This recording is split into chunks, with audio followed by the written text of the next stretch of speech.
party. Invited everyone you knew. You would see the greatest gift would be from me. You know a crazy story about that song? That's the Golden Girls theme song. And I watched a documentary on the Golden Girls. It just happened to be on. I don't know, I'm being weird. It just was on the background. I didn't really care, but that song was like a whim. It's like probably one of the top 5 TV show intros of all time, and it was a whim. It just happened. The woman came in. She read what it's supposed to say. She said, "Hey, I gotta be at another event in 10 minutes." She got the lyrics, and then she just ran with it, and she went for it. But the more you know. All right, subject of the day is somebody asked me what are some good starting points for investing basics, and I sat back and thought about it, and I said, man, that's a good question. So it's going to be the subject of the day, or at least the subject for the next 5-10 minutes. First of all, you got to understand that investing has to be a mental commitment because a lot of people want to invest, but they don't. They really don't. They love the ideal of investing, but they really don't want to do it, or they don't know how to do it, or they're scared to do it. And when people are fearful and people don't know what they're doing, they get nervous and they pull their money out. You put $100, $200, $500 into a pot or a system, and you lose, $20 the first 2 days, and then you're like, yeah, fuck this, I'm out, right? But that ain't the way it should be. You have to mentally commit to investing. It is what it is. You can't just wake up one day and say, hey, I want to invest, and I'm gonna throw my money into this pot, and I'm gonna check it in a week, and hopefully I make triple my money. No, right? You need to set a time goal and an allocation goal, not just freaking I'm gonna put a little money in here and hopefully it work out. It ain't like quick money. It ain't like gambling. It ain't like forex. It ain't uh, crypto or sports betting or parlaying and any of the other crap. You can't just throw money into something and hopefully it works out. It doesn't work like that. So first of all, you got to mentally commit, and then you got to allocate. Allocation is taking a certain amount of money every month and putting it into the pot, regardless of how bad things get. No matter how much you struggle, no matter how broke you are, it doesn't make a difference.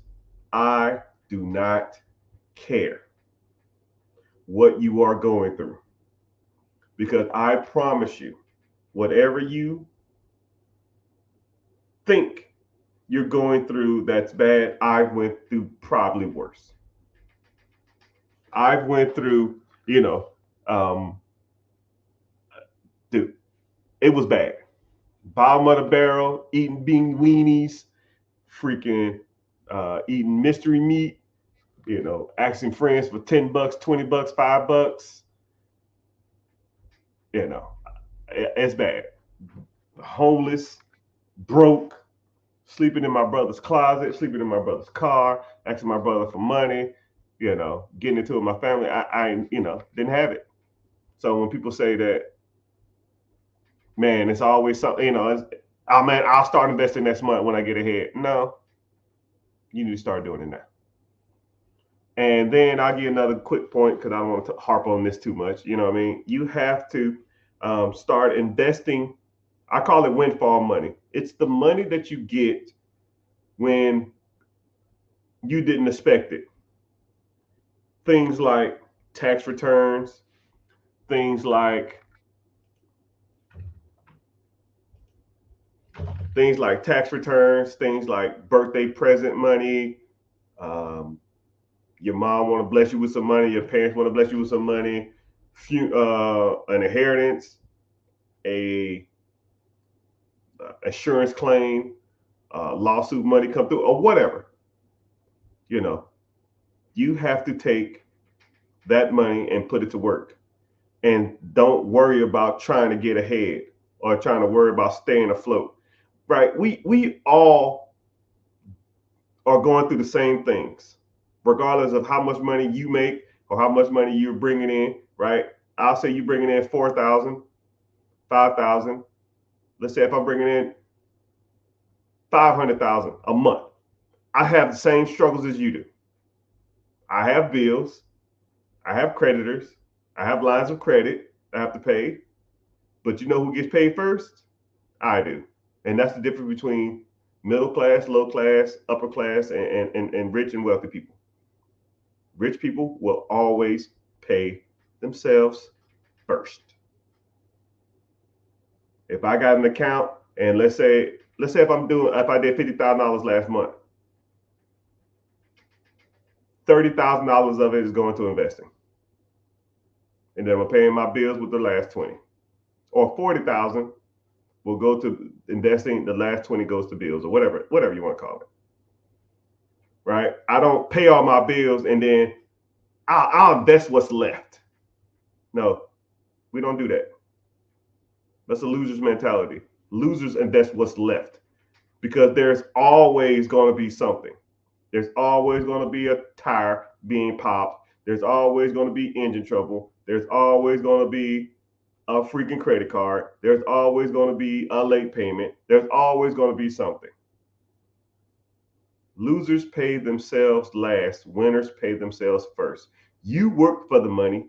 You get paid first. Not Time Warner, not Lexus of Toyota, or not Chase, not American Express. You worked for that money. You need to get paid first. Allocate money to invest first. And whatever's left, they can have it. If you short at the end of the month, don't give a shit. I've never cared if I was short at the end of the month because I already got paid. It is what it is. And the bad part about it is if you allocated $200 to an investment account, and you were short, the $200 probably wouldn't have made a difference anyways. Think about that.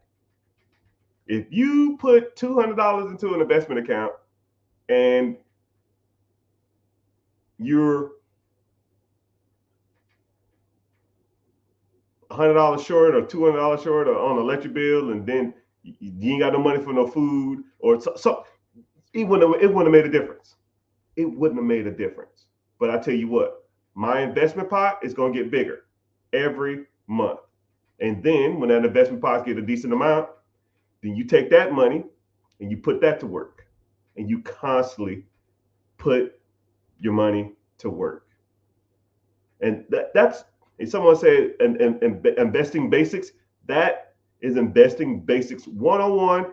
I mean, it's about as simple cut forward as possible. If you take money that's windfall money, or you got a side hustle, or you a babysitter, or you make cakes, or you do hair, or you do nails, or you do landscaping, or you do window tint, or you fix people's cars. When you get that money, are you investing it, or are you just putting it towards bills? Because if you just put it towards trying to get ahead or catch up, you're never going to catch up. No one ever really truly catches up. Everybody has bills. Bill Gates has bills. Warren Buffett has bills. Elon Musk has bills. Jay-Z has bills. Kevin Hart has bills. LeBron James has bills. I have bills. You have bills. Next month, will I still have bills? Yes. Next month, will LeBron James have bills? Yes. Next month, will Kevin Hart have bills? Yes. Elon Musk? Yes. Elon Musk is worth $300 billion. 250 billion dollars. Does he have a bill next month? Yes. So why the hell is he trying to get caught up in that? You're chasing your tail, people. And until you understand that basic understanding, you'll never get ahead in life. And that's about as simple as it gets. And that's just investing. That's not including the real estate stuff. That's not including the business acquisition, storage units, Airbnb, Turo, storage units. I mean, whatever, vending machines, whatever. All that stuff is irrelevant. If you don't understand basic inflow and outflow of money, the rest of that shit you're never going to figure out. But Glad everybody here. Welcome into the chat, everybody. We're live streaming from all platforms: Facebook, YouTube, Twitch, Instagram, and all over. So, what's happening? Miss Vibes, I see you. What's happening? I appreciate y'all for checking the stream. Um, but if y'all would do me a favor, I'm live on YouTube. Just search The Rich Get Richard.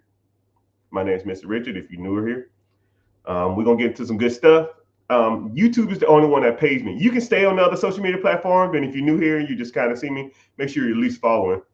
But head over to YouTube, and also too, YouTube comments feed into my feed first, so it actually helps me out, and I actually get paid there too. So you can stay here for all you want to. I'll answer pretty much every question live, and I'll try to get to your question as soon as possible. You just got to, feed your questions. One thing I don't like about Instagram though, it like I have to like constantly read thing. I got to constantly refresh my screen. I don't like that. But welcome in. So let's go ahead and get started. If you have any questions or preguntas, and see what what you want to talk about. So initially, I just started off talking about investing because a lot of people. I'm trending on a couple of social media sites for talking about basic investing. So just that's kind of the subject we're talking about. So individual asked, they wanted to start a trucking business. Okay. I tell people all the time, in this modern age, there's no point of starting anything. Why reinvent the wheel when the wheel has already been invented? Just buy the wheel. Would you go to eBay and build a car? Would you go to Home Depot and build a house? You might can get a better deal, or you can tell people I have a sense of accomplishment. But I mean, houses are already built. Cars are already built. Businesses have already been built. There's tons of baby boomers who are going to be retiring in the next 5, 6, 7 years. You can buy their processes from them. So if you wanted to get into like laundromats, dry cleaners, you want to get into trucking, you want to get into logistics, you want to get into franchises, Dunkin' Donuts, Subways, Papa John's, who knows, whatever, right? Why buy and start an existing business when you can just buy it already up and going? And then the requirements are way less to do it existing than it is to do it from scratch. So here we go. I'll put you in quick perspective of starting from scratch. Let's say you go out to the SBA or go to the bank and you say, hey man, I want to start a restaurant. I don't freaking know. And I know this for sure to be true because I have a buddy of mine who just did this and I was breaking it down for him. So let's say you wanted to start a restaurant. Cool. You have to go do what's called a build out. That means you got to go rent a place. You sign a triple net lease. So you locked in for 5 to 10 years. Then you got to do what's called a build out. You got to go in there and you got to get plans and come up with signs. You got to come up with all this other kind of crap, right? Then you got to get that approved. And that's going to take 6 to 8 months, maybe, probably damn near a year. So that build out is going to be $100,000. Okay. But let's say you got a loan for $500,000. So now that business is going to cost you $100,000 just to build out, right? And then you're going to have to, you got to get food, you got to get inventory, right? And then you got to train employees. But you got to train employees and you ain't made a damn dime. So you're doing all this other kind of stuff. You got to get inventory. You got to train the people. You got to come up with a schedule. You got to pay managers. You got to hire assistant managers. You got to come up with menu ideas. You got to come up with just all this other kind of crap, right?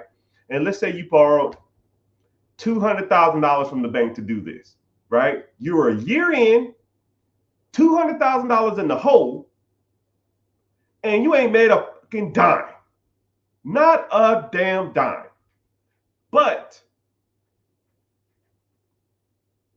and then what's crazy is you open up the door day one, you have what's called a burn rate, meaning that not only are you paying the current lease, you are paying for a lease off a loan that you got a year ago.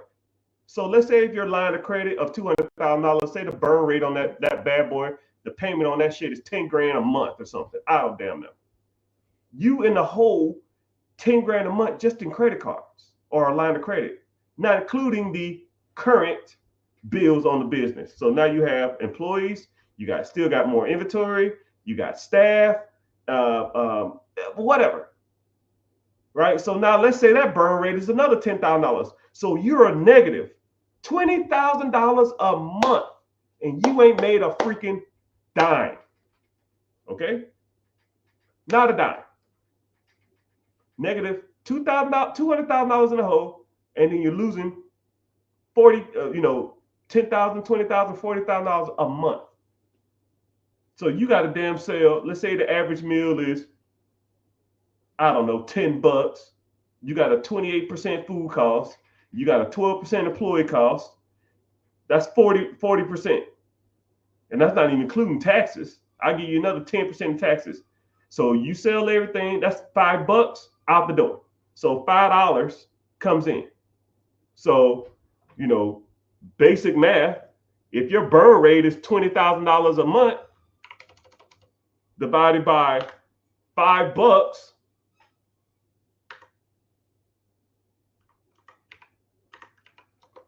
you got to sell 40,000 meals just to break even.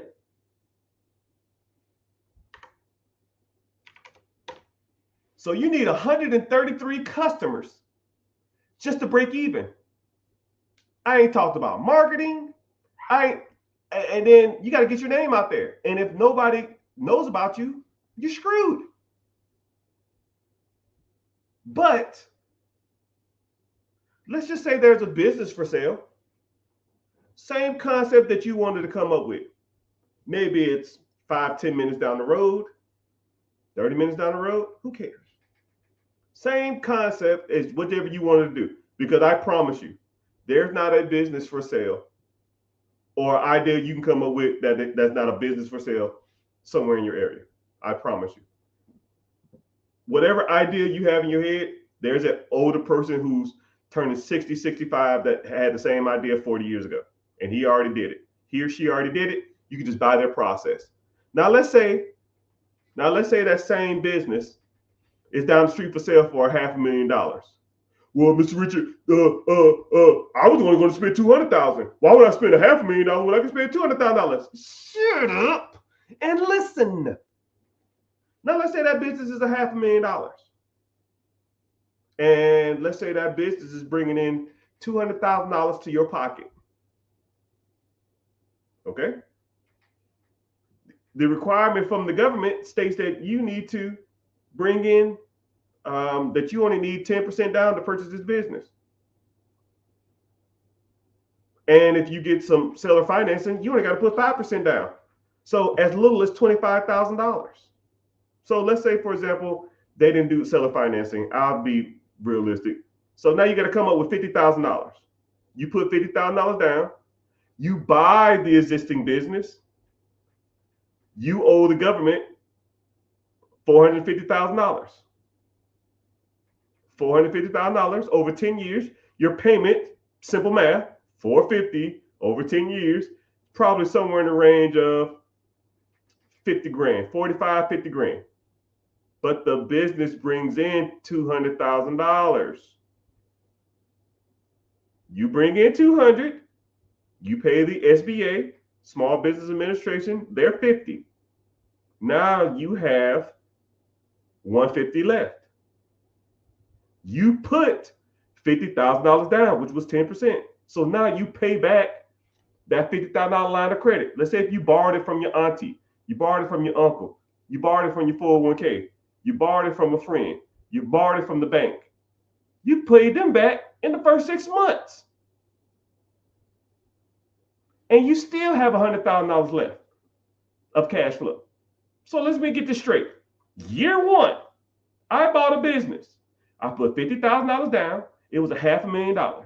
I owe $450 to the SBA or the government. My payment is $50,000. It makes $200,000. I pay $50 to the bank or the government. I pay $50 back to my line of credit. I borrow from myself, or borrow from a friend, or borrow from a crackhead uncle, whoever, and I still make $100,000 first year. So you can spend a whole year building out a business to lose $20,000, $30,000 a month, or you can buy a business, put a tenth down, make money day one. The government's happy because you're continuing that service in the community. The line of credit that you borrowed, the $50,000 or whoever you borrowed that from, they're happy. They got their money back. You're happy because you're going to make $100,000 a year from a process that you just bought. And, everybody's winning. And the person that you bought it from is happy because they got their money and now they can go and retire. Win, win, win, win, win. All I do is win. And that's how the game works, people. At least when it comes to business acquisitions. But if you wanted to learn more about this, I got to give a shameless plug. I do apologize. If you want to learn more about this, I have a webinar this weekend. This Wednesday at 9 p.m. EST. Links in the bio. It's called Be Your Own Boss. Sign up. I don't sell your information. If you want to come to it and just learn a new way to think outside of the box that you've been conditioned to your whole life, because you have been led astray, my friend. You've been taught your whole life to go out, do good in school, get a job, go to college, get married, buy a house, have kids. And none of that shit is financially growing. None of it works. You've been led astray. You've been chasing the rabbit down the hole for 10, 15, 20 years probably, and it ain't worked out for you. You're learning your information from people who are broke. Teachers, broke. Your parents, broke. Grandparents, if you had a blessing to meet them, probably broke. Your freaking neighbors, broke. Your friends, broke. Your college professors, broke. Your co-workers, broke. Your damn boss, broke. Broke mentally and broke financially. Because they think that they're getting ahead and they think they got some power in the world because they're telling everybody what to do, making an extra $2 an hour. It's trash. Trash. You got to learn from people like me who teaching you the real deal, Holyfield. You have to teach. I have to teach you investing. And I call it the 4 pillars.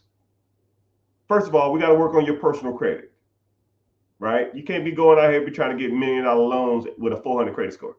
We got to fix that, right? You need to know the ins and outs. You know the difference between hard inquiries, soft inquiries, credit profile, FICO score, credit scores, all the bureaus, how they pull, how to boost your credit, how to be more pleasing to the banks, and then when you start focus on business credit and LLCs, S corp, C corps, sole proprietorships, EINs. If you want to get into trade lines, you want to get into net 30s, net 60s, net 90s, all that's just trash too. But I like to talk about it because I like people to know that I'm not out here playing around. I know what the hell I'm talking about, right? Then you got to start focusing on pillar 2. That's investing. Mutual funds, ETFs, index funds, mutual funds, stocks, bonds, If you want to get into crypto, you want to get into short-term investing, you want to get into long-term investing, whatever, right? What's the best app to do it with? What's the easiest way to do it, right? I need more money. We got to start teaching you about trimming the fat, because a lot of people have a lot of fat in their bank account, a lot of it. Because if you sign up for a one-on-one or a coaching program or something, first thing I'm gonna do, yeah, bro, let me see the fat. Oh man, I don't have a lot of bills. I don't have a lot of bullshit. Let me see. Netflix, Hulu, Disney Plus, Carvana. I mean, not Carvana. Lyft, Uber Eats. Dude, what the fuck, man? Uber Eats last 6 months. Click. It says right here you spent $1,400 in the last 6 months on Uber Eats. Not only are you too lazy to cook, you too lazy to go pick it up. That's a double negative.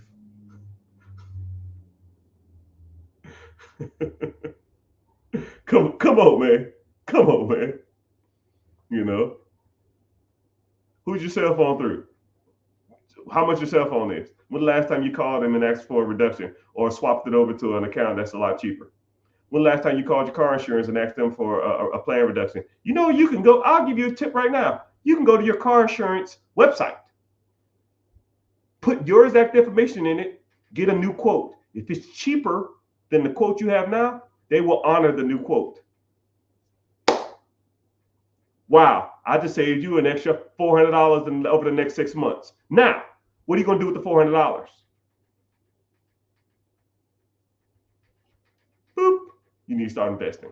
Oh, I need to get caught up on my credit cards. Wrong. Then when it comes to investing, I even have I'll give you another subcategory, right? And that's taxes. I review all your taxes for free, right? Find you more money. I just had a client 2 weeks ago, found them an extra $3,100 because they were doing their taxes wrong. Now, what are you going to do with that extra $3,100? I'm going to get caught up on credit cards. Wrong. Free money. You didn't even know you had it. Take it. Let's put it to work. You really want to get ahead? Let's put it to work. Because that $3,000 compounding interest will make you way more money than saving some money on some stupid ass credit cards. Because credit cards are going to be there. Credit cards was there yesterday. Credit cards are there today. Credit cards are going to be there tomorrow. Rent's going to be there tomorrow. Rent's there today. Car payment's going to be there tomorrow. Car payment's going to be today. Car payment's going to be there tomorrow. I mean, it is what it is. It is what it is. You got to start investing. Third lesson we talk about is real estate. Owning your own primary home, owning duplexes, quadplexes, fourplexes, commercial apartments, getting into syndication, Airbnb, freaking Section 8, wholesaling, bird dogging. I had a lesson the other day in my class because someone said, yo, man, you always talking about bird dogging. I don't even know what the hell that is. You always talk about it. I said, okay, cool. Here's a 30-minute lesson on bird dogging. After I was done with that, they said, yo, bro, I didn't even know that shit even existed. I didn't even know that was even a thing. I said, yeah, I did it for years. It's the way you get into real estate with no money. Oh, man, I want to get into real estate. I ain't got no credit. I ain't got no money. Cool. Bird dog. What the hell is that? Sit back.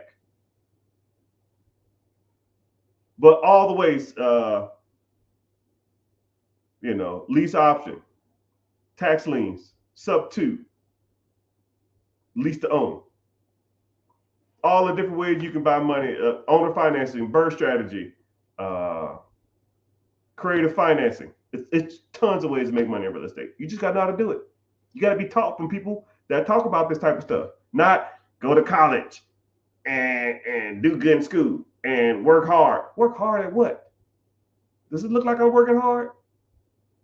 Work smart. Put your money in shit that's going to make you enough money so you don't have to work hard. Working hard is for suckers. Then the last pillar that I always focus on is ownership. Owning processes that make you money every day.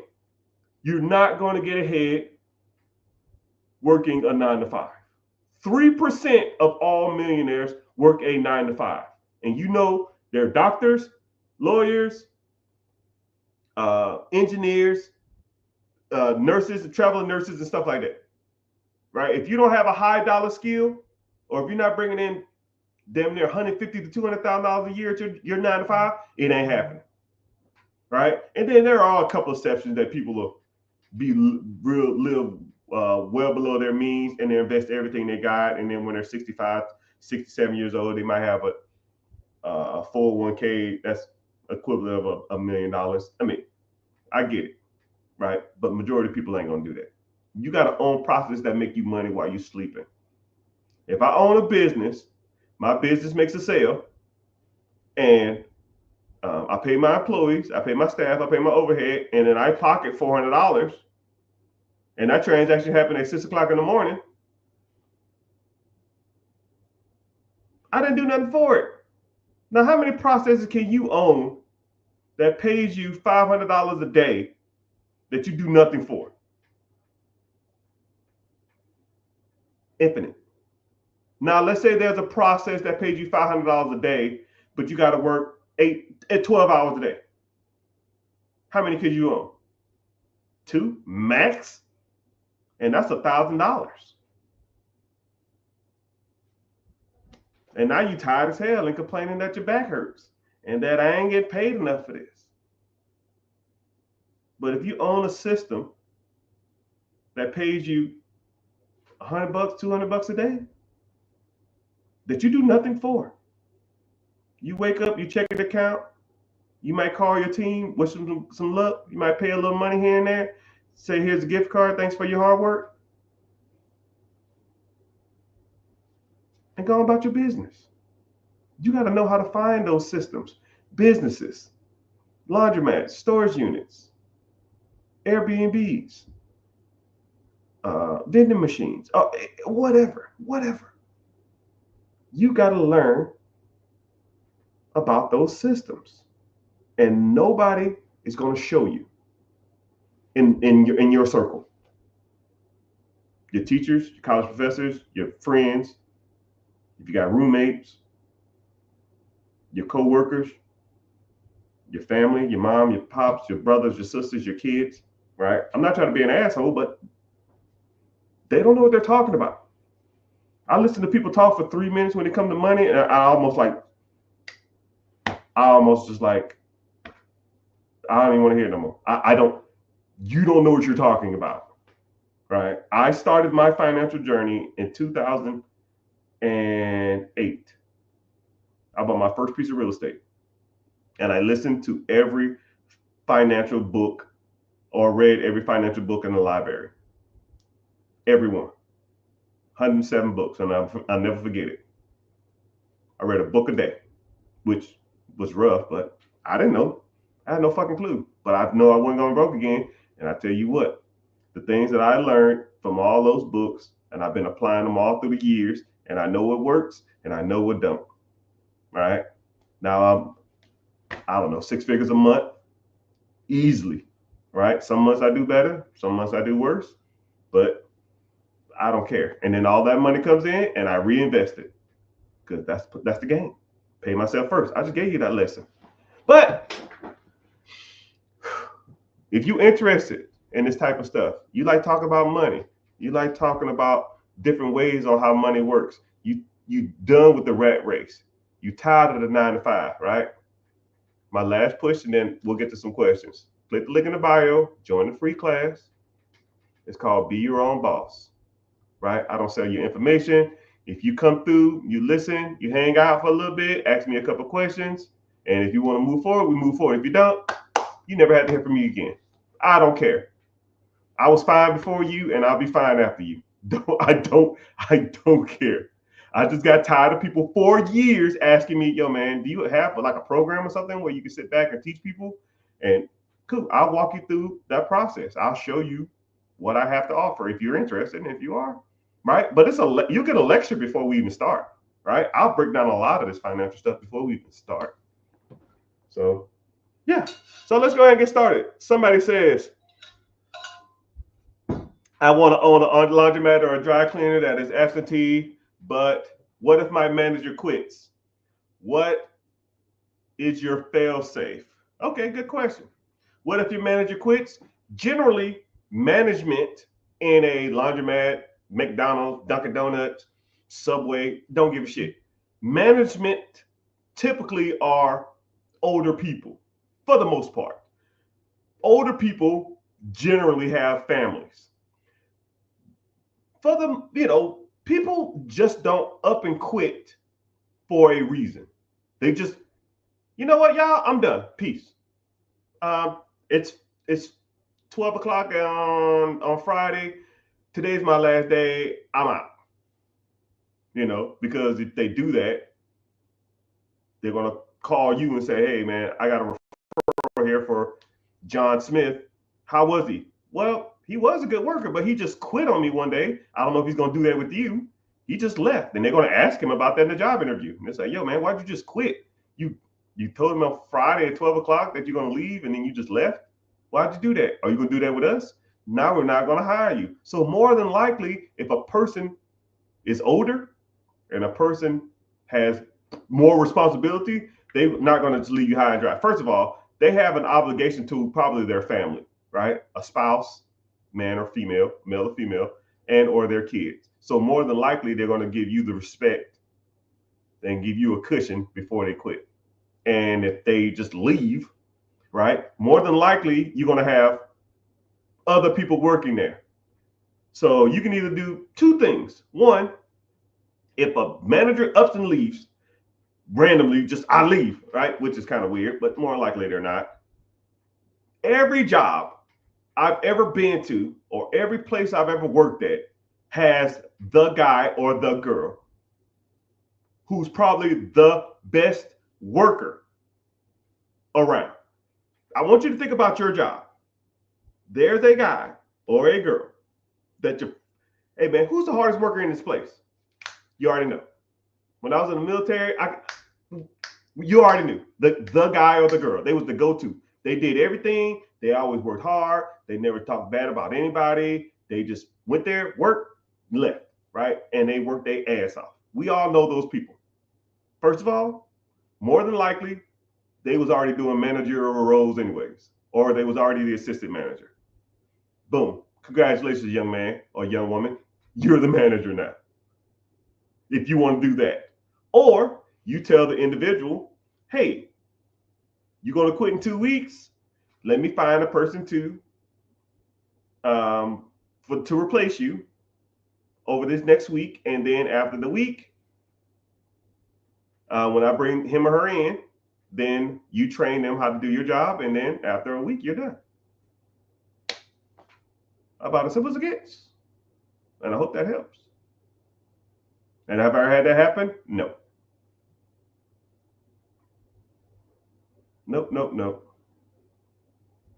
What's up? I got a question. Ask the question. Preguntas, questions. So here we go.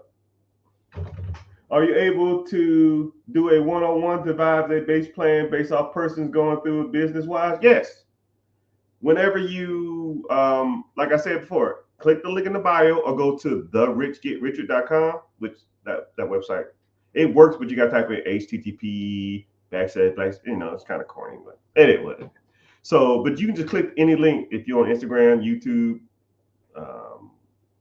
Facebook, Twitter, Twitch, X, TikTok. Just click the link in the bio. It's a link that'll say "Be Your Own Boss." Just go to that website and just sign up. But yeah, and if you need a one-on-one and you want a one-on-one, we'll go from there. But like I said, my one-on-ones is super extensive, and we break down everything, right? It's kind of crazy. I think I did a one-on-one maybe a couple of weeks ago, and the guy was like, "Okay, you ready?" I said, "You ready?" He said, "Yeah." He said, "Okay, cool. When it comes to businesses, I want to do." I said, "No. Nope. We got to get to the basics." So we ran through everything, right? We're gonna talk about his credit. We talked about his investments. We talked about his income. We talked about short-term goals. We talked about midterm goals. We talked about long-term goals. We talked about his credit. We talked about ways to get out of debt. We talked about side hustles. We talked about all his debt. Talked about revolving debt that was trash. We talked about debt that his house payments. We talked about his car payments. We talked about it all. We talked about cutting the fat. We did all that type of stuff. Then we talked about invest. He was like, I was like, you want to invest in real estate? He said, well, real estate in my area is kind of it's kind of shitty. I said, cool. Where you live? I said, no, it's not. Look, showed him all the areas that he should be investing in. He's like, shit, I didn't even know this place even existed. Man, they paying this much for rent. I said, yeah, and look how much these houses cost. And I pulled it up on the map, and I was just showing them houses for sale, right? Tons of them, right? And I said, you know, look, let's look at the Section 8 programs in this state and see if it's rent friendly. And Section 8 was charging, they was giving 20% more in that state. So if he saw a property that he could buy for $700 a month, and the rent was $1,500 a month, but the Section 8 was paying $1,750, you're making $950 a month. That's almost $12,000 a year of one property. If you made $12,000 off of one property, how many properties do you need to have to quit your job? Hell, 5 is 60 grand. And let's say you bought a property a year. You made $12,000 a year. Okay? In profit. 12,000 year one, buy another property. $24,000 year two, buy a property. $36,000 year three, buy a property. $48,000 year four, buy a property. 60 grand year five, quit your fucking job. Golly. People act like it's rocket science. And then about 2.5 hours in, then we start talking about businesses. Because people want to talk about business, but you need to get the basics first. You know what I mean? But yeah, that's 101 in a nutshell.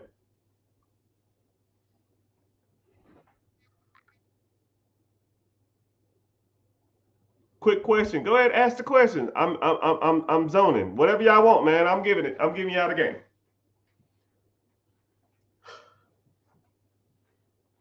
Someone said, I came across your page and you never wear designer, but you wearing Tom Fords today. I mean, it is what it is, man. Right? Just because I don't flaunt my wealth doesn't mean I don't have wealth. Okay? Let's get it twisted. Just because you don't see the money don't mean I ain't got it, right? And then one thing about it too is my sister okay, if y'all know what the Real is, my sister owns a consignment store, almost like the Real, and sometimes she'll get a lot of like name brand clothes, and sometimes they'll be sitting for a while, and then they'll just be ready to move units.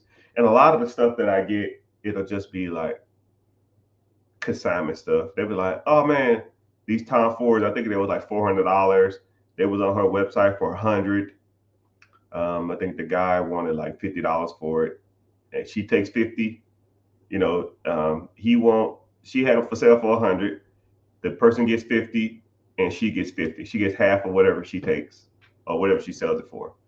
And then I said, yo, you know, how long they been sitting? She said, oh, these been sitting a while. I said, what's the consignment fee? She said $50. I said, yo, I'll give you $50. Take it off your hand. And she was like, yo, give me 60. I was like, hey, I always be hustling, right? Right. I don't expect a handout from anybody, right? So yeah, but yeah, if you ever see me with designer stuff on, more than likely that's where I got it from. But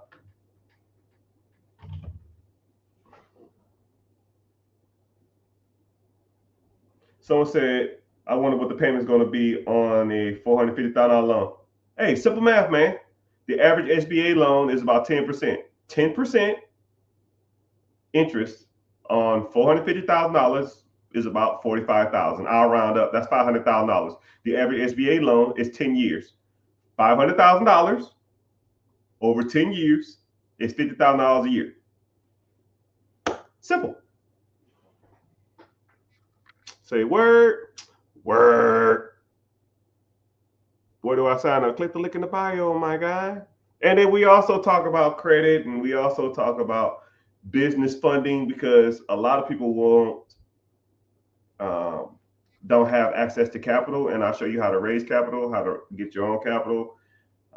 If you get access to capital, how to properly liquidate it, because you know sometimes these banks be charging like 20, 30, 40% to get access to this money. in the form of cash. And there's better ways to do that. I try to do it. I'll show you how to do it. Do you think private A investments like Energy X is long-term investments? I don't even know what Energy X is. I'm kind of simple on my investing. I'm not out here trying to chase. I call it chasing chickens or chasing pipe dreams, man. Oh man, I'll give you a great example. It was about when I started making a decent amount of money. I started getting into like some crazy investments. That's where I learned a lot of my hard knocks. 2012, 2013, there was a company drilling off the coast of Africa. They had some new oil refinery technique that was revolutionary. And they was doing 90% returns month over month for the last like 6 months or something. I said 90%. I said, if I put $100 into this stuff, I get 190 back in a month. And then after the month 2, I'm at what? Damn near $350. I said, sign me up. Bro, I forgot what I put in, like 15 grand or something. And that 15 grand turned into almost $90,000 in the first, I want to say like 13 months. And I was like, hell yeah, I'm going to ride this out. I ain't going to long-term invest this. And, before I knew it, my $90,000, and dude, it happened so fast. It comically was probably over the next 2, maybe 3 months. My 90,000, I was like, okay, cool. I'm gonna ride it down a little bit, and if it gets a little lower, I'm gonna get out of it. It got down to almost like $45,000 to $50,000, and I was like, yo, I'm done. Right? I still made 4 times the money. I put in 15. I got what 45 out of it, 50 out of it, but I was up 90, right? But I thought it was going to be a long-term play, and then every once in a while I go check on this fund or this stock. And that shit's, dude, it went to the trash. Moral of the story is, people, if you want to invest, stick to what you know. I got a simple rule when it comes to investing. Has your mama heard of it? Has your kids heard of it? Will it be around in 10 years from now? And do you use it, or have you seen other people use it on a daily basis? And what's the and will I get a return on my money? It's simple as it gets. Okay. Has my mom heard of a company that drills off the coast of Africa? No. What about my kids? No. It doesn't have long term. I thought it did. Do I use this every day? I guess I use oil every day. I don't know. Not really. From off the coast of Africa? Probably not. Okay, cool. Amazon. Has your mama heard of Amazon? Yes. Has your kids heard of Amazon? Yes. Will you get a good rate of return? Yes. Do you use Amazon? Do people use Amazon every day? Yes. I mean, okay, let's go. Simple as it gets. Someone said it's an emotional thing, not pulling out at 90K. Yeah, because if that was the case, I'm gonna put you on a new mindset of thinking, people. If you put in 15 and you got up to 20, most people will pull at 20. Most people will pull at 30. Most people 45, 60, 65, 90. I mean, what got you to 20 is going to get you to 30. What's going to get you to 30 is going to get you to 50. What's going to get you to 50 is going to get you to 100. Right? You just ride the ups and downs. It went up and it went down. It went up, it went down. It went up more, it went down. It went up, it went down. And I just got to 90, it went down. And then it went down some more. Then it went down some more. And I was like, okay, cool, it's going to go back up. And it's going to go down some more. It's like, and then it says an emotional thing. No, none of this is emotional. I don't take anything financial personal. None of it. If I put my money into a fund, I lose all 10. Too bad, so sad, never do it again. Learn from your mistakes, press on. right? And I always see people that'll do that too. Man, I was up, and man, I don't give a shit what you was. What we gonna do today? Do you have the money now? No, cool, don't care. What we gonna do today? Let's focus on that, right? Someone said, what is the best industry to buy in New York City? There's a lot. It's comically, there's a lot. New York City is kind of one of those weird places, you know. But if you can make it there, I guess you can make it anywhere. I had a client that was in New York City. No, not New York City. I think there was in New York City, and they was looking at a business to buy in New York City. We found them like 4 of them, comically, in about 15 minutes, and dry cleaners, laundromats, moving services, sub shop, sandwich shop, bodegas, corner stores. I mean, all of that stuff, man. There's tons. You're at the mercy of the market. If you go look at what's for sale in New York City now, you can go back in 6 months from now and it'd be something totally different. Just like if you're looking for a specific car to buy, you go in 6 months and it'll be a whole different car. You go look for a house, you look in 6 months from now, it'll be a whole bunch of different houses. So it just depends. It really just depends on what you want to get into and what you want to, what's your risk tolerance and stuff like that. Somebody said, I want to buy a plasma center. Actually, I seen one for sale. There was actually, those things are more prevalent than you think. But you got to be careful because some states require you to be licensed as a owner. So I don't know what state you're in, but let's say, for example, if you want to buy a property management company, some states require you to be a property manager or either have a real estate license. If you wanted to be if you wanted a dog grooming business, some states require you to be like have a vet tech certificate or something.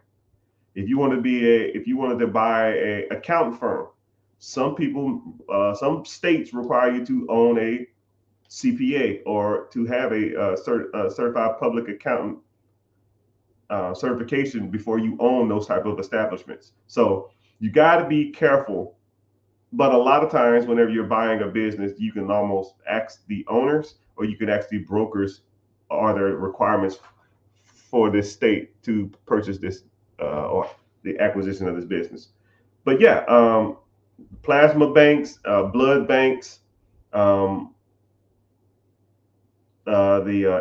IV joint banks, and that kind of stuff. Yeah, I see those for sale all the time. I never really thought about it, but it is a good industry to get into if that's what you want to do.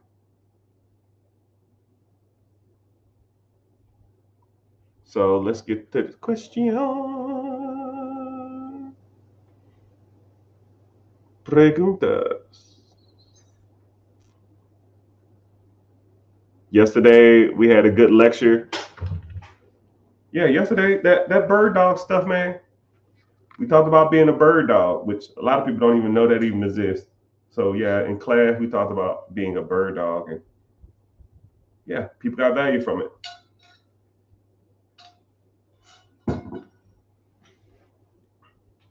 Do you think any business can thrive in America? No, not any business. Okay, I'm not like I'm a real big politically correct person. I don't like saying all or none of anything, right? Can no person make it in America? That it's grammatically incorrect. Does every business make it in America? Grammatically incorrect. Do I think that anybody with my personal opinion, with the right mindset, the right know-how, the right coaching, and the right steps, I feel anybody can be successful in America. I'll tell you like that. Anybody who comes through me, I feel like I could get you right. You just have to implement. You have to put in the work, right? I could tell you how to make millions and millions and millions of dollars if you just take the information and be like, yo, that was dope. No, come up with a plan. Like if we coached or you was in the program or I worked with you, I'm gonna give you plays. Every time we meet, I'm gonna give you 3 or 4 different plays, right? And all you're doing is like double dutch, right? Airbnb, nope. Syndication, nope. Airbnb, nope. Sub 2, nope. Section 8, nope. Buy your first rental property in a rent-friendly area. Yeah, I like that one. And that's all you do. You got to get into it, right? You can't sit back and do this all day and double dutch. You gotta hop your ass in eventually. You can't just sit there and, oh man, this is good information to learn. No, you got to do it, right? Will you be scared? Yes. Is it nervous? Yes. Are you tapping into something that you've never done before? Yes. But you will get a little rush, and it's kind of like a little adrenaline that'll come. And once you do that, you do it a couple times, it's almost like, dude, what the hell was I waiting on? It's almost like when you drive for the first time. When you drive for the first time, you're kind of scared, you're kind of nervous, you don't know what you're doing, you're kind of fearful. You think, oh man, everybody's gonna wreck, people are gonna crash into me, I'm gonna die. I just saw a statistic that a lot of people die in cars. I don't never want to do this. You give it 2 years, you got the seat back, you don't put on your seatbelt, the music blaring, the windows down, you talking on the phone, you're texting, you eating at the same time. It's the same thing. It's the same thing. Over time, when you do some of this stuff, it will just come natural, and you will just easily just start looking for the easiest, fastest way to do it. If you buy one rental property, you can buy two. You buy two, you buy four. And you buy four, you buy eight. And then you buy 8, you can buy 16. And then after that, now you're looking for package deals, right? Or what they're called, portfolio deals, right? Those are the best ways to scale too, man. You know, you got a old investor who has, I don't know, 30, 40, 50 properties. Shit, why buy a whole bunch of single family homes, one a month, when you can buy 50 in a damn portfolio? Cool. How much are all these properties worth? I had them appraised at $2 million. Okay, well, what you want for them? Give me 1.6. Okay, well, 20% of 1.6 is 320.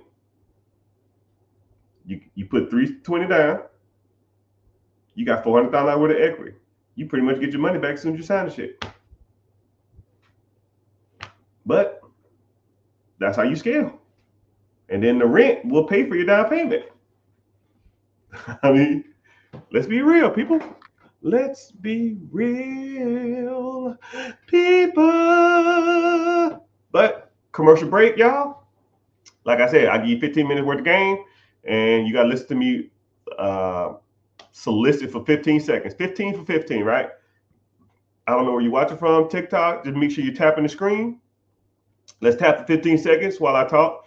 1, 2, 3, go. Just tap the screen, tap the screen. Instagram, I see you. YouTubers, I appreciate you in here. Let's see, the YouTube is bumping, man. I'm getting some AdSense today, man. Cut the check. Twitter in the house, Twitch in the house, Facebook. We need to work on it, but it's all good. But if you want to watch, it's the same platform. I see everybody's comments.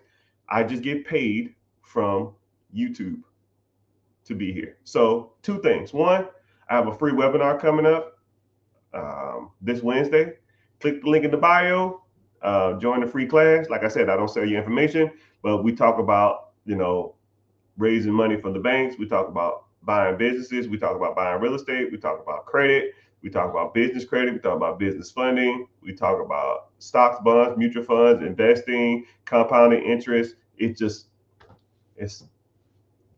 a good little segment that a lot of people need to hear. But if you're interested, go over there and head that out, check that out, and when you do that, also then click back after you sign up, and then go to my YouTube channel and watch this from here. Because, like I said, I'll give you game for free, but YouTube actually pays me to be here. So, and it's not even a lot. It's like, I don't know, a couple $100 a week or something, just enough to like get my daughter some Michael Jordan shoes. She loves Michael Jordans, and I hate Michael Jordan. You know what I mean? But it is what it is. I hope I never meet that dude. But it's all gravy. It's all gravy. Why is Bitcoin considered the new gold? I don't know about that, Playboy. I don't know about that one, Playboy. There's no standard for Bitcoin, one, and it has no utilitarian value, right? I can't go to Walmart and say, yo, I have one Bitcoin. Let me buy this TV. Until there's an exchange for an exchange, a basic unit of metric for a certain currency, it won't be accepted. And that ain't happening anytime soon. So that's just my personal opinion. What is the best first asset to buy or invest in? Like I said, I believe in the 4 pillars: credit, investing, real estate, businesses. You can almost do all 3 of them at the same. You can do all 4 at the same time, right? I'll even give you basics. Boom, you got a 401k at your job? That's investing. Do you have a personal house? That's real estate. What do you own that makes you money while you're sleeping? That's the business. How's your personal credit?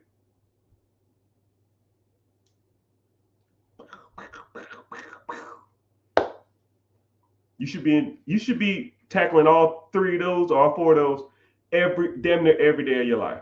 Every day of your life. And the more you do it, the bigger the scale you get, right? You start out with a $200 credit card to build your credit, and then you work your way up to a $500 credit card. Then you work your way up to a $1,000 credit card. And then you work your way up to a $10,000 credit card. And then you start getting into the platinums and the black cards and the gold cards and the centurion cards, right? It ain't like fishing. You don't go out to a boat. You don't get on a boat and throw out a fucking hook and catch a marlin after 30 minutes of fishing. It ain't happening. You're not gonna catch a 2,000-pound fish after doing something for 30 minutes. No, it's steps to this, right? Investing. Do you have a 401k at your job? Cool. How much do they match? Cool. How much do you contribute every month? Nothing? Wow, that's free money. Well, Mr. Richard, there's tax ramifications. Shut your ass up with that shit. Are you investing? They're gonna match your money. Well, Mr. Richard, the corporations use your 401ks. I don't give a shit what they use. They're giving you free money. And you complaining that a rich corporation is using you as a tax benefit? How about you complain that they make a dollar off the dime they give you? Complain about that. If you want to fucking complain about something, complain about how you give 40 hours, 50 hours, 60 hours a week to their ass, and they don't give a fuck about you. They'll fire your ass tomorrow. Right? You saw that article about that woman that worked at Wells Fargo? She was dead at her cubicle for 3 days before somebody noticed her. You think they give a damn about you? People be worried about the wrong shit. Man, did you see the Kamala Harris speech? Did you see the Trump speech? That shit ain't making me no fucking money. I don't give a shit who's in office. I didn't care who the last president was. I didn't care about the president before that. And I damn sure didn't care about the last president before that. How rich is this motherfucker gonna make me? Oh, none? Fuck that. Don't care. Not a shit about a politics. I don't give a shit about a boss. I don't give a shit about a coworker. How much money is that shit making you? If it's none, piss off. It's just crazy, man. Y'all focus on the wrong shit. Y'all focus on the wrong shit. And I hate to be angry and I hate to be disgruntled. And I just keeping it real, people. I'm keeping it real. Keeping it real, sometimes people don't like it. And if you don't like it, maybe it ain't for you. But I'll tell you what, if it makes me $1, I care about it. And if it don't make me any money or takes money out of my pocket, it can piss off. You know, I don't devote my energy to shit that takes money out of my pocket. Don't care. Don't care. Did you see the debate last night? How about I debate? I got a debate for you. What's a better ETF? QQQ, VL, or SPY? I don't know what that is, but you can tell me what they were talking about in the damn debate that you watched for 3.5 hours. I got a debate for you. What'd you name your LLC? Let's debate about that. Oh, I ain't got time. Okay, cool. I got you. Okay, cool. I got you. And then you know what I do? I follow your page and I put default on all your shit. When people in the comment section of an Instagram, I got a couple million followers, and sometimes I get petty as fuck. So what I do is, you talking shit in the comment section, ain't nobody got time for this. Cool. Follow, and I put your shit on default. 6 months later, 8 months later, 12 months later, you gonna slip up. Hey man, did you see that dunk LeBron James did? And I'm gonna say, oh, I thought you didn't have time to work on your business, but I guess you got time for the NBA Finals.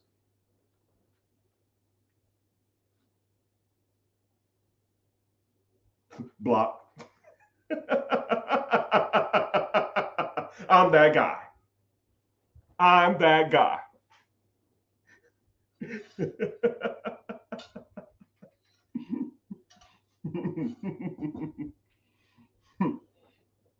You ain't got time for that side hustle, but you got time to watch Patrick Mahomes throw backwards passes, huh? Okay, cool. I got you.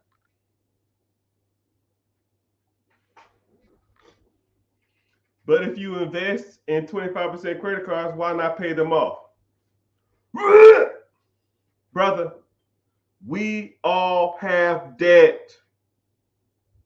Let's say you have a 25% credit card, okay? Let's do a simple, basic math lesson. This is about as simple as it gets when it comes to people talking about, I should pay off my debt. Cool, I got you. Let's do simple math. If you put, let's say I'm gonna get my calculator out, right?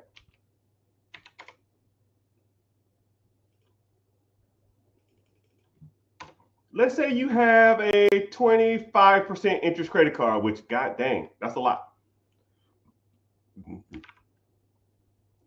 Let's say you got a 25% interest credit card, okay?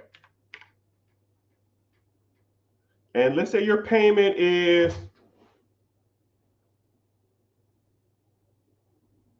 I don't know, $400 a month, right? You send twice as much, okay?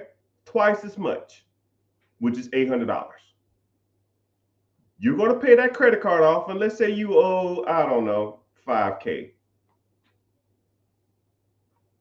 You're going to pay it off a little faster, but you're still going to take probably a couple years. And now let's say you pay the minimum, okay? Instead of you paying $800, you pay $400. And now you take the $400 and you invest it in an account, okay?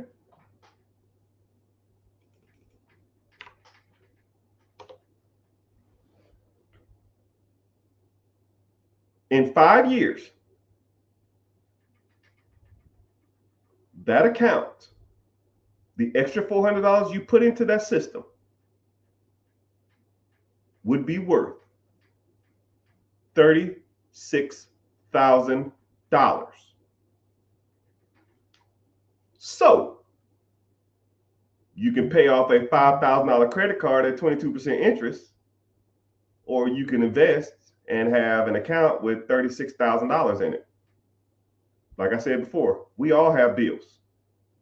I can do way more with $36,000 than a paid off credit card. Because all you're going to do is go charge that shit right back up anyways. It's revolving. You think you learned your lesson the first time? Or the second time? Or the third time? Or the fourth time? When I pay these credit cards off, I'm never doing this again. And then what happens? Never do it again. Happens the next month. I mean, stop me when I'm lying. I'll wait. I meet people who are 23 years old with credit card debt. I meet people who are 32 years old with credit card debt. I meet people who are 42 years old with credit card debt. I meet people who are 52 years old with credit card debt. I meet people who are 62 years old that have credit card debt. You think you're smarter at 62 than you are at 22? No. Most of y'all are just as bad with money as a kid, as a middle-aged adult, and as an elderly. Nothing changes. But what does change is the amount of money you have in that account. And now let's say you put $400 in this account every month for 5 years. Okay? That 5 years you got 35,000, right? And now let's say you do nothing else with that account. Okay? You don't put no more money in that account, just the extra money you was paying on that stupid ass credit card, right? And then you leave it in that account for another 10 years. $35,000 in a simple ETF for 10 more years. You would have $147,000. So would you rather still be paying on that damn credit card that you still gonna have, but now at least you got $137,000. Now you can do some stuff with that, right? You can borrow against your investments. Mr. Richard, what? What the fuck does that mean? That means that if you have a portfolio, stocks, bonds, ETFs, index funds, mutual funds, you can go to the bank and you can say, hey, man, I have $140,000 worth of stocks. Can I take a loan against this? They say, yeah. Here's 90% of the value of that. You got 150 in there. They're going to give you a what? $1.30? Damn, I didn't even know they can even do that. Yes, that's how rich people do it. You think Elon Musk sells his stocks? No, he just borrows against it. You think Jeff Bezos sells his stocks? No, he just borrows against it. And borrowing money, you don't have to pay taxes on debt. So you get a loan for that amount of money. Use the money, you buy another asset. Once that asset brings in money, then you pay off the loan you got from the bank. That's how it's done, my friends. Y'all are hustling backwards. Paying off fucking credit cards early does not make you rich. Paying off your car early does not get you ahead in life. Paying off your house early ain't the play. Investing, reinvesting, and reinvesting into shit that pays you while you're sleeping is how you do it. Not having more debt is not it. Like I said before, I guess I could call this topic, we all have debt. I have debt, you have debt. Name your favorite celebrity. I used to have a huge crush on J-Lo. She got debt? What about Halle Berry? She got debt? Does LeBron James have debt? You think LeBron James, he has a $80 million house in LA. What you think he did? Bought it cash? He's worth $1 billion. You think he bought his house cash? No, he didn't put a down payment. Come on, he borrowed against it. So now he doesn't have to pay capital gains tax on that money. It's just a dead asset. He borrowed against it and he pays the monthly payment from the income he got from his other investments. Boom. He bought a pizza company that pays him while he sleeps. When that money comes in, he pays his house payment. Boom. His earned income from dribbling the ball up and down the fucking court all day makes him income. He takes the income money and invests it. Stock funds, mutual funds, his own businesses. Now that income pays for the cars, the Lambos, the house, the clothes. You think he's paying for that with his paycheck? You think LeBron James was worth $1 billion 2 years ago and now worth $1.5 billion 2 years later? Off a salary from the NBA? Y'all got a lot to learn, dog. Y'all got a lot to learn. In this game of money, you think you got it figured out. Y'all are rookies. Y'all are rookies. Y'all ain't got a clue how this shit works. That's why you need somebody like me to teach you. Yeah. Someone said, okay, I hear you now. I hear you. I see you too. Hell yeah, you can borrow investments. Yeah, you can keep borrowing on investments, right? I'll give you a great analogy. I always use this as my Elon Musk analogy. Elon Musk wanted to buy Twitter. Twitter was evaluated at $10 billion. Okay? Twitter was worth $10 billion. The people didn't want to sell it. Elon Musk said, I give you 20 for it. We're not selling. I give you 30 for it. We're not selling. I give you $40 billion for it. And they said, hey, we'll take that deal. So what? Elon Musk is worth $200 billion. What do he do? I'm going to sell $40 billion worth of stock? No, you goobers.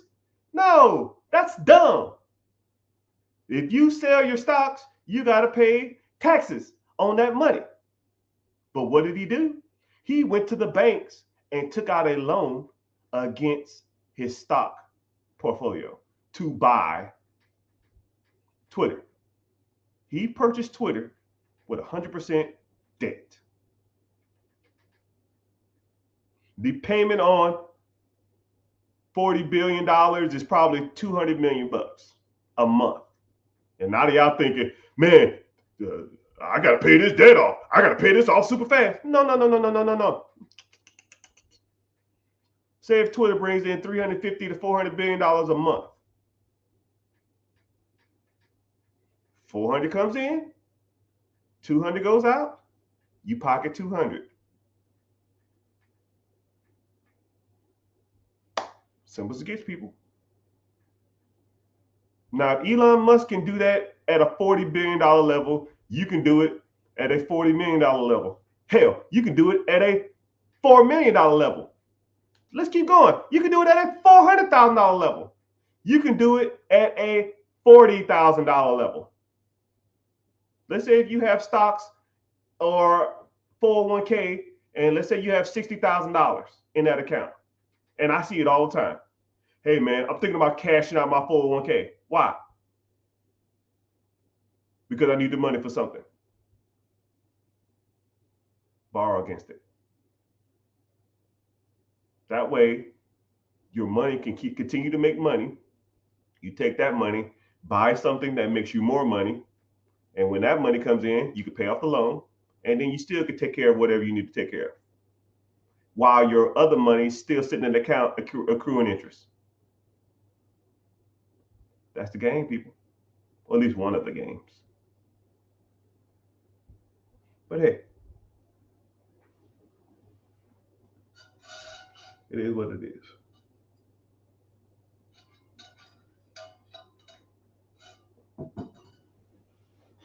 Michael Jordan, he said, someone said Michael Jordan put them on all the game. I don't idolize celebrities, first of all. They got rich from a skill that a lot of people can't possess. I'm not 6'6". I can't shoot a basketball to save my damn life. But what I can do, and I can invest like nobody you've ever met in your life. Now, who do you want to learn from? You know, when us as minorities, I don't know if you're white or black or Hispanic or Asian, I don't know. I don't give a shit, right? But one thing I hate about minorities is we idolize celebrities, right? I think there was an Invest Fest or something recently, and all the guest speakers was celebrities, right? I can't fucking act. I can't public speak really good. I can't dunk a basketball. I can't throw a football. I can't tell jokes. Why the hell am I listening to Steve Harvey as a financial guru? He made his millions telling jokes. 50 Cent made his millions selling albums. Kevin Hart made his millions telling jokes. Jay-Z, he sells albums. I can't fucking rap. Nicki Minaj. Why do we idolize these people when it comes to financial literacy? Show me the guy who started with nothing and built multi-million dollars worth of businesses in real estate. I'll learn from him because I can do that. Oh, right here. I'll learn from him. I can't learn shit from Dwayne The Rock Johnson. Why the hell am I going to a public speaking event and watching Dwayne Rock Johnson talk? I'm not fucking 6'4", 300 pounds solid. Can't do it. I can't be a wrestler. I'm not that big. I'm not that athletic. So you have to start learning and getting your literacy from people who are out here doing this shit every day, not from celebrities. I idolize no man. I've met tons of celebrities. Most of them are assholes.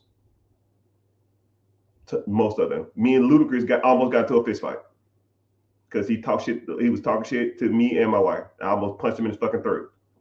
Don't idolize them people, man. They're all losers. Most of them are. Some of them are kind of cool, but most of them are assholes.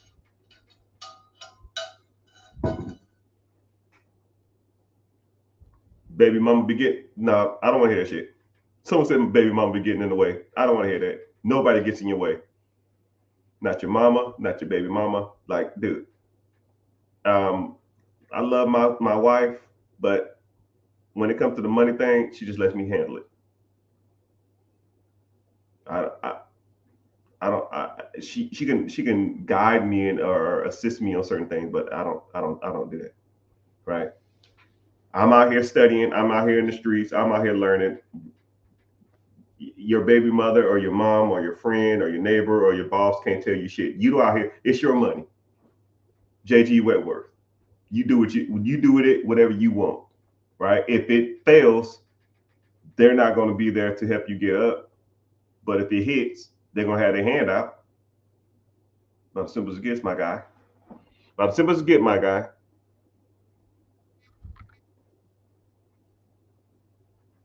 Someone said, learning wholesaling now? Yeah, brother. Someone said I look like Rick Ross. I get that one every once in a while. I met him in real life. We look nothing alike. I found a local business that's been established since 1984. How do you talk to them about financing? You got to learn some skills, man. I'll give you one lesson off the top of my head, right? Because, I can't give you all the game, but you found a business and you want to get owner financing, they got to like you. If you had a business that was worth $1 million and you were going to give it to somebody, would you give it to somebody that you didn't like or didn't know? Probably not. Rapport. Learn rapport. I'll put you on that. Someone says you was in the military. Did you get 100%? 100% P and T. I don't know what P and T is. Did I get 100% P and T? I don't know what P and T is. But yes, I was in the military. Did 21 years in that hellhole.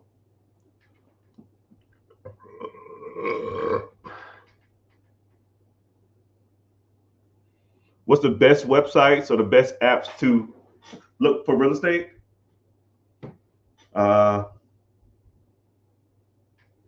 It depends on what you want to do. Depends if you want to get into commercial units. Depends if you want to get into apartments. Depends if you want to get into single family homes. Depends if you want to get into on market or off market, right? If you want to get into off market, if you want to get onto market deals, you can just Google houses for sale. If you want to get into off market deals, you got to start finding people in the areas you want to invest in who have the deals that you want, or you got to start sourcing your deals yourself. Once you start making decent money in real estate, then you have to start sourcing your deals yourself. Once you start sourcing your deals yourself, then you're pretty much writing your own checks.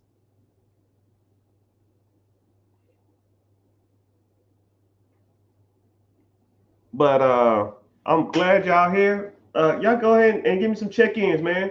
Where y'all from, man? Comment. Make sure you tapping the screen. Tell me where y'all from. Tell me who y'all know. Tell me what y'all, at least tell me where you're from. I don't know. I've traveled all over the world, so I always like to see where different people from, right? And the bad part about it is, I'll even do I was talking to someone about rapport. I'll do a rapport. I'll do rapport with you right now, right? Someone says Harlem. Hey man, Harlem, man. I just went to a vacation in New York, but I was in Times Square. I went to some parts of Brooklyn, and I didn't ride the subway, but I really wanted to ride the subway, but I heard it's nasty and it's kind of weird. So I guess next time I go, I'll do that. But how is Harlem? Is Harlem like majority black, or is it becoming like gentrified, or is a lot of white people there, or how is it? Down by Virginia Beach. You know what's crazy about Virginia Beach? Virginia Beach is one of the best kept secrets when it comes to beaches, because it has not a lot of tourists, but it has a lot of locals and stuff like that. Oh, so avoid the subways. You see what I just did, people? I'm having a conversation with somebody about the subway in New York City and Harlem. I went on vacation there, and I barely remember any of that stuff. Like it's just about communication, conveying a message, right? If I had 100K to put into real estate or a business right now, shit, brother, you rich and don't even know it. You are rich and don't even know it.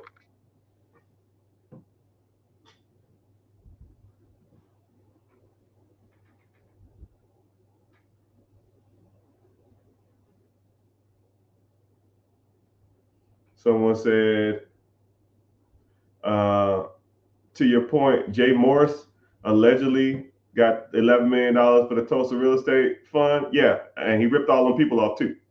Ain't built shit.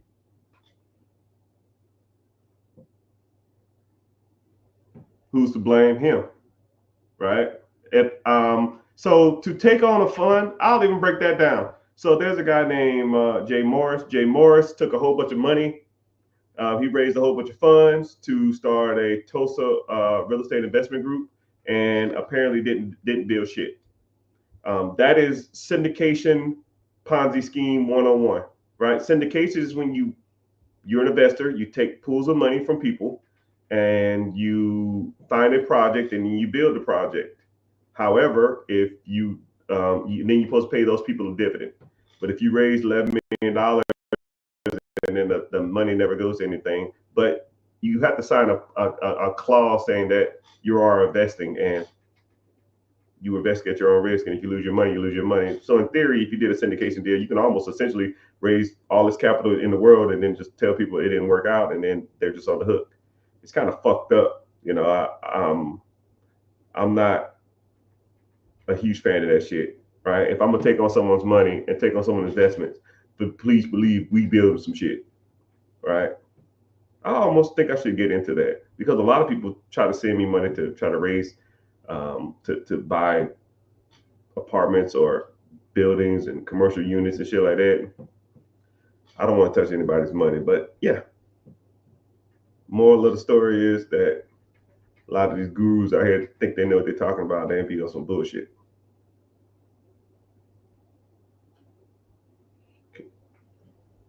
Oh yeah, I'll DM you. I'll see you.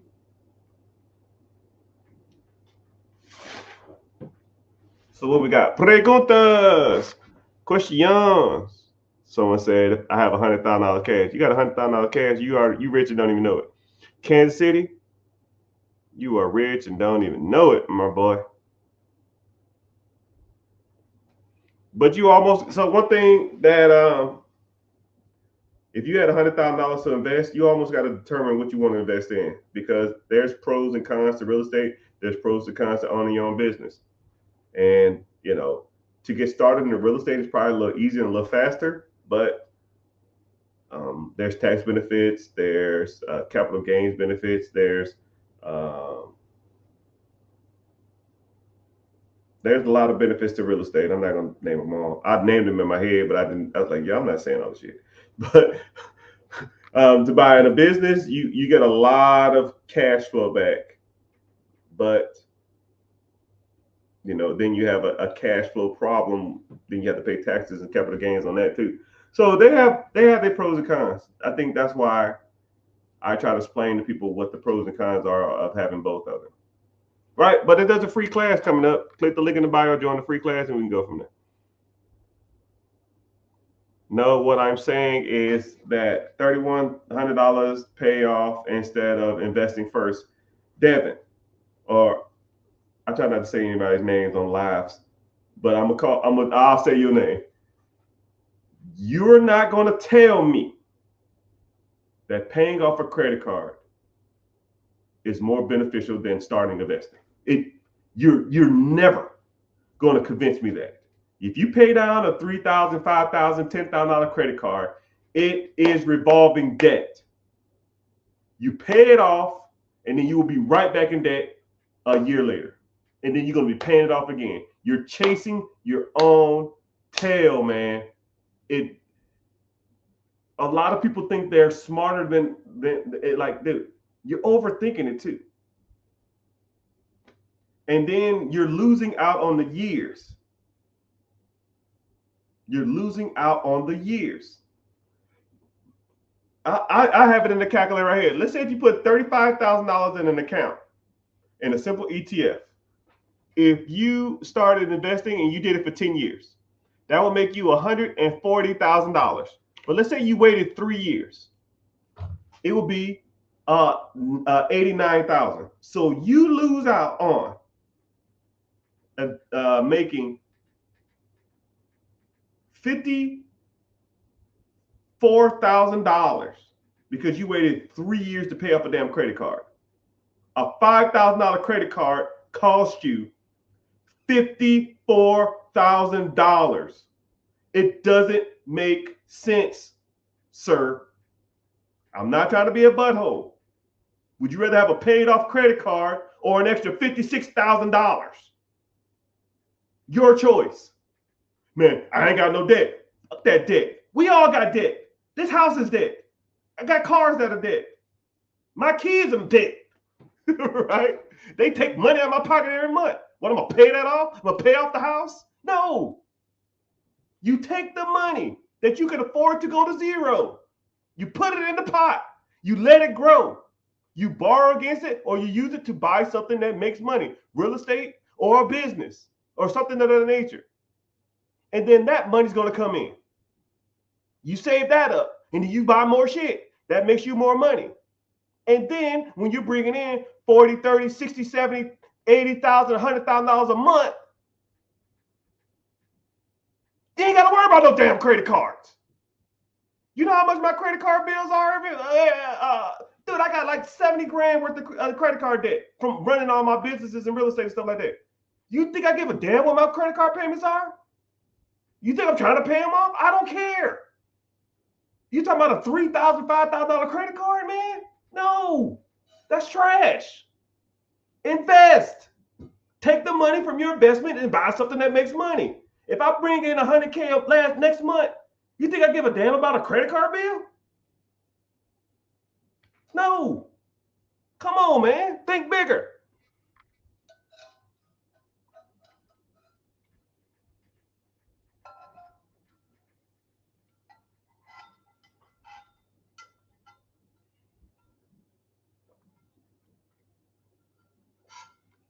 Someone said, I thought you just taught people how to buy gas stations. No, man, I teach you how to buy anything. It just depends on you and what you want to buy and how you want to invest it. I'll show you how to buy pretty much anything.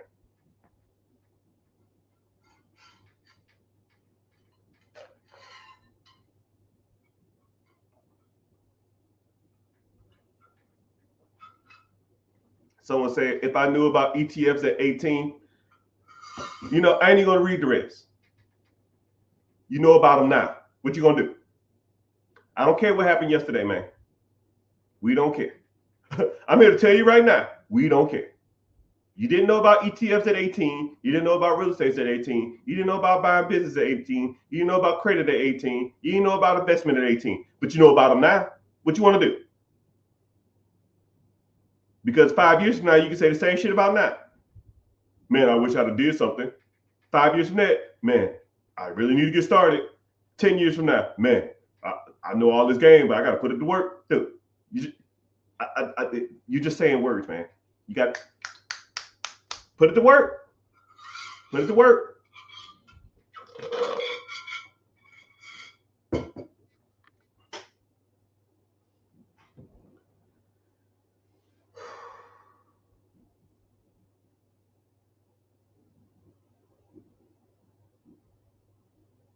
But thank y'all for hanging out.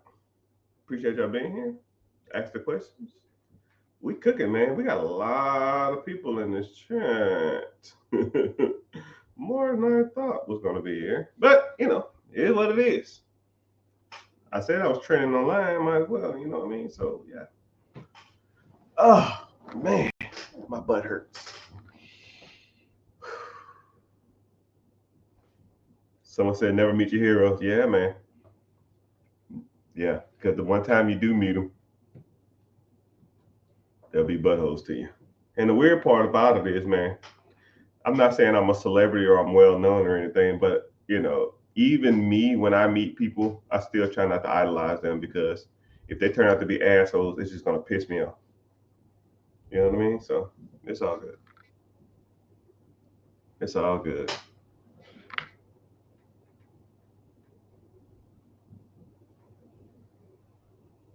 Ohio in the house. Nashville in the house.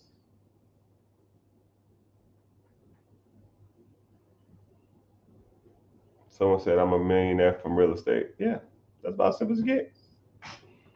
You're a millionaire in real estate, and you probably got thousands of dollars worth of debt. It's funny that people look at debt as almost like a crutch. Listen to Dave Ramsey, man, gonna have you jacked up, man, because that's all he talks about. Man, you gotta get rid of the debt, man.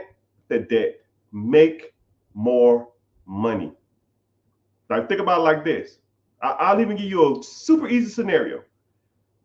Let's say I'll give you a hypothetical situation, $20,000 worth of credit card debt. And let's say you make $5,000 a month.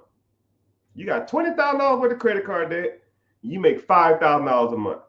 Is that a bad problem to have? You're damn right it is. Let's say, okay, boom, I'm gonna double your income. Now you make $10,000 a month. Is $20,000 credit card bad to have? Yep. Cool. Double it again. You make $20,000 a month and you have $20,000 worth of credit card debt. Is that a bad problem to have? It's getting better. Cool. Double it again. You got $20,000 worth of credit card. Now you make $40,000 a month. Do you care about a $40,000 damn debt when you make $40,000 a month? Probably not. Moral of the story: make more money. Stop focusing on your debt. We all have debt. Rich people focus on making more money. Poor people in the middle class focus on paying off debt. They will sit in that rat race trap for life. And then as soon as they get out of debt, they hop right back into that shit. It's like a mouse stuck in a glue trap, and he gnarled his damn foot off just to hop right back in that shit. People pay off $30, $40, $50, $60,000 cars to turn around and buy another $40, $50, $60, $70,000 car.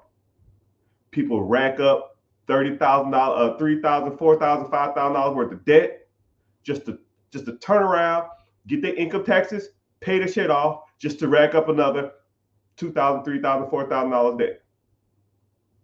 It makes no sense to me. Why the hell are y'all buying 40, 50, 60, $70,000 cars?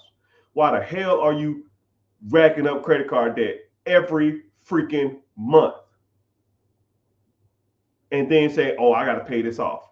And then you start a little side hustle, you start a little side business, you get some taxes, you get an inheritance, you get some birthday money, and then you turn around and you take the money that you worked for to get ahead just to pay the fucking card off, or to pay the car off just to buy another one. I had one person tell me once, yo, I'm so used to having car payments, even though my car is pretty much new. As soon as I pay it off, I'm gonna go get another one. In their head, that makes sense. I said, you have a 4-year-old car. You bought it brand new, which was a mistake. Brand new, it's trash. You lost half the value. You paid it off early. You paid it off in 4 years. Your car has 35,000 miles. Your car payment was $600 a month. You paid on it $1,000, which is another mistake. You could take that $400 and invest it. But you paid off the car early. So now, boom, you have an extra $1,000 a month with a paid off car that has 32,000 miles on it. What you finna do? I'm gonna go out and buy another car. Why? Because I can just get a newer model of the same one I got. Well, why? Because I'm so used to paying car payments that I feel weird not paying one.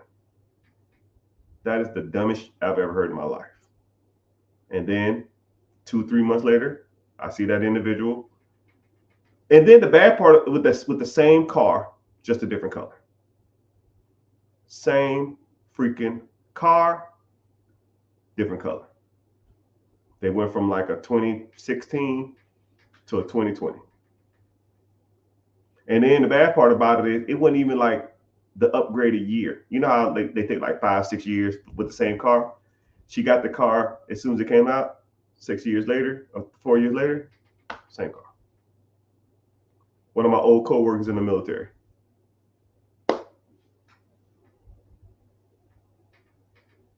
That individual will never be ahead in life. Never. Their financial literacy is a -10. They have no skills. They will be a worker bee or in the rat race for the rest of their lives. And in my head, I couldn't even save them. I tried, and I was like, you can just do this. You can just do this. You can just 1 year. Just wait a year. Take the $1,000, put it into some account. 12 grand, get a car there. No. Bought a car for 45, paid it off earlier. The car's worth 20. Trade in the car. They gave them like 16 towards another $45,000 car that they're gonna pay off early. I don't get it. I don't get it. People do that wrong. People don't know what they're talking about. People don't know what they're doing. People think they're good with money, but they are not. I'll say hi. And I want you to, I'm talking literally to you. When you think I'm not talking to you, this is directly towards you, right? I want you to take this as super personal as possible. You think you are good with money. You are not. Not even close. 98% of people are not good with money. 2%, no, you're not. No, you're not. Not even close. The 2% of the people are people like me and people I associate with and people that when I go to the country clubs or I go to the golf course or I go to the tennis matches or I go to the concerts and go VIP and I'm hanging out in the lodge with whoever, celebrities and stuff like that, those are the 2%. You're not even close. You're not even in the ballpark, people, right? And I'm not trying to offend you and I'm not trying to make you mad and I'm not trying to make you upset. You aren't that guy. I am. And I talk to people all the time for more than 3, 4, 5 minutes, and I know they're not it. You have bad spending habits. You don't understand debt. You don't understand real estate. You don't understand credit. You don't understand debt leveraging. You don't understand debt servicing. You don't even get credit cards right. You don't even buy cars right. Hell, let's say if you really wanted to buy a car, did you buy it in your business name? Did you capitalize on Section 179 of the tax code, which means that if you buy a commercial vehicle over 6,000 pounds, is eligible for 100% depreciation or 20% depreciation over the next 5 years? Did you do that? Well, I don't own a commercial vehicle. Well, what deems a commercial vehicle? Any vehicle that weighs over 6,000 pounds in your business name. What vehicles are that, sir? Tahoes, Escalades, G-Wagons, Bentley Bentegas, Suburbans, Sprinter vans, Mercedes SUVs, Lexus Jeeps. Those. You ever like seen a row of SUVs, all black? It's like 5, 6, 7 of them. Yeah, that was all tax write-off. But you want to be cool in a Scat Pack. You want 100% deduction, or you want to be cool in a Hellcat. Come on, dog. You ain't even doing that shit right. Credit cards, are they in your business name or your personal name? Personal debt shows up on your personal profile. Means that it reflects on your debt to income ratio. Sorry, your credit utilization. Meaning that anything over 30%, they won't even loan you any more money. You get a $5,000 credit card, you charge $2,500 to that shit, you're locked on all 4 bureaus, all 3 bureaus. But business side, they'll give you 5 times, 6 times as much more. So instead of $5,000 limit, you get a $50,000 limit, and it doesn't reflect on your personal side. So you can max that shit out. And they have introductory rates at 0%. Most personal cards don't give you introductory rates. So now you can get $50,000 at 0% interest for the next 12 months, 16 months, 18 months, 2 years. You've been doing credit cards wrong. You're doing cars wrong. You're doing credit cards wrong. You're doing businesses wrong because you want to start your own business. Because I watched Empire. I can build this from the ground up. You're an idiot. That shit sucks. Why take over? Why buy it? Why start a process when you can take the damn shit over? You're doing that wrong too. Right? You renting where you at? Why don't you own? There's 6 or 7 programs that'll give you assistance for a down payment for your house. No person in America should be renting. And if you are, you should be capitalizing on FHA loans, which you can qualify for every 2 years, which is 3.5% down. And if it's a traditional home, you can do that every year or every 9 months at 5% down.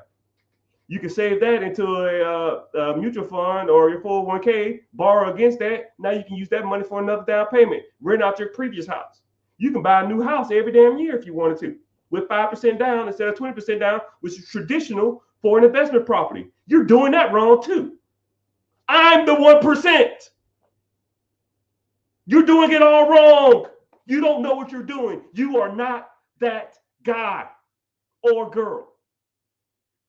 Every aspect of your business, every aspect of your finances, every aspect of your credit, every aspect of your investments are done wrong. I'm just calling a spade a spade. Sometimes I get tired of this shit. You need to learn how the big boys and the big girls do this shit. Now, if you inspired, you fired up, get your ass in this class. Moral of the story, people. Sometimes you got, I'm kind of Old Testament, right? When my dad yelled at me and my mom yelled at me, I listened to what they said because it resonated with me. When they was upset, it lets me know whatever they were saying. They're saying what they're saying with their best intentions. They're telling you this stuff because they want to see you succeed in life. And they're seeing that you're on the wrong path and you're doing something wrong, and they just want you to straighten that arrow. Okay? Y'all got to do better, my peoples. All of y'all. Sometimes I have the wrong tack. Sometimes I come off as nice, but I am not out here playing around, people. You got to do better. So, last warning before I get off. If you are interested in learning how to do this type of stuff, I'm hosting a free webinar. Link in the bio, my guy. Click the link in the bio. Join the free class. Like I said before, I don't solicit. You won't get a bombardment of text messages. You won't get on no email list. You won't get spam calls. You get a notification before we start. Hop your butt in there and you learn. And then after that, I'm done. You want to learn more? Let's move forward. If not, I can lead the horse to water, but I can't make him drink it, right? But I thank y'all for your time. Social media gets mad if you exceed 2 hours. So I might hop back on because I'm kind of in a talking mood. But I don't know. But I'm about to head off. But join the free class. If you have any questions, preguntas, shoot me a text message. I'll try to get to it, but like I said, I probably get a couple, maybe 200 text messages a day, and it's just a lot. And I answer all my text messages myself. So if you get a message, it's from me, like because I'm sitting there watching some show or something, and I just do DMs while I'm doing it. But thank y'all for being here. All my friends all over social media. Man, it's bumping in here. I appreciate y'all for being here. Make sure you're following on all the platforms. I see you on Twitch. I see you on YouTube. Make sure you at least subbing so you get notifications when I'm on. Twitter, make sure you're following. Instagram was kind of bumping today. I appreciate y'all being here. But yeah, I'm about to head off because, like I said, I can't exceed 2 hours. They get mad at me. They literally will like be pissed and like put me on the naughty list. So I might get back on. Like I ain't got that much to do today. I did want to watch the last 15 minutes of this movie. Right when I watch like movies in segments. I don't have time, so I watch like 15 minutes, 12 minutes, 18 minutes, 30 minutes, something like 15 minutes left on the movie, and I just gotta, it's kind of weird, right? But hey, I guess that's a busy rich people problems. But I appreciate you being here. Later, dudes. Make sure you're following. Thank you.